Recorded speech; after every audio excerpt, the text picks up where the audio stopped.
Assalamualaikum warahmatullahi wabarakatuh. Perkenalkan, nama saya Munawaroh dengan NIM 22110021. Di sini saya akan menjelaskan mengenai karakteristik hukum administrasi negara. Hukum administrasi negara sendiri yaitu merupakan cabang hukum yang mengatur hubungan antar pemerintah dan masyarakat dalam pelaksanaan administrasi negara.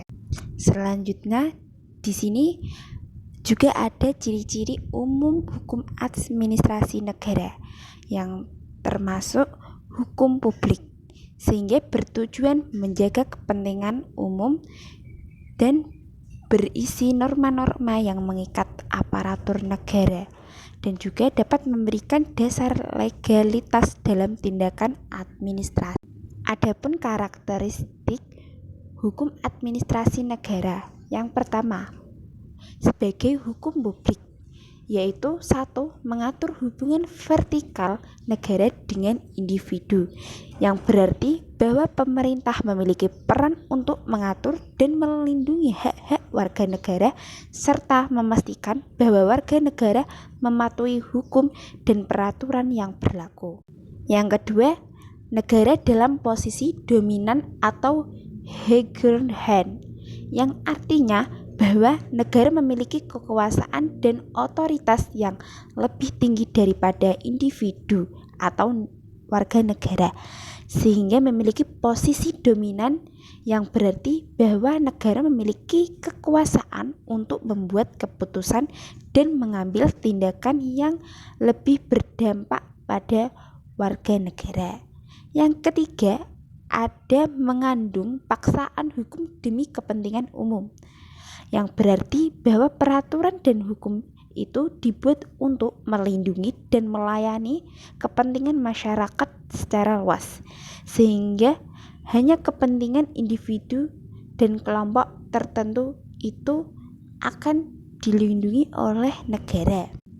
Baik, kita beralih ke karakteristik yang nomor 2, yaitu berkaitan dengan tindakan pemerintah, di mana karakteristik kedua ini lebih fokus pada perbuatan nyata pejabat pemerintah, termasuk keputusan, kebijakan, dan tindakan administratif. Contohnya seperti izin usaha, sanksi administrasi, atau perizinan. Berikutnya, karakteristik yang nomor 2, yaitu berdasarkan asas legalitas, yang artinya segala tindakan harus berdasarkan hukum yang berlaku. Pemerintah juga tidak boleh bertindak sewenang-wenangnya, sehingga suatu peraturan itu dapat dilindungi oleh hak-hak warga negara, sehingga masyarakat tanpa terkecuali dilindungi oleh undang-undang yang berada di negara tersebut. Karakteristik nomor 4 yaitu dinamis dan responsif, yang artinya berkembangnya mengikuti kebutuhan masyarakat dan dapat berubah sesuai kebijakan dan kondisi negara. Misalnya seperti Undang-Undang Cipta Kerja yang memengaruhi sistem perizinan. Karakteristik nomor 4, mengatur prosedur dan kewenangan, yaitu mengatur prosedur dalam pelaksanaan kewenangan sehingga dapat menjamin adanya tata kelola pemerintah yang tertib dan akuntabel, dan menekankan prinsip efisiensi dan efektivitas.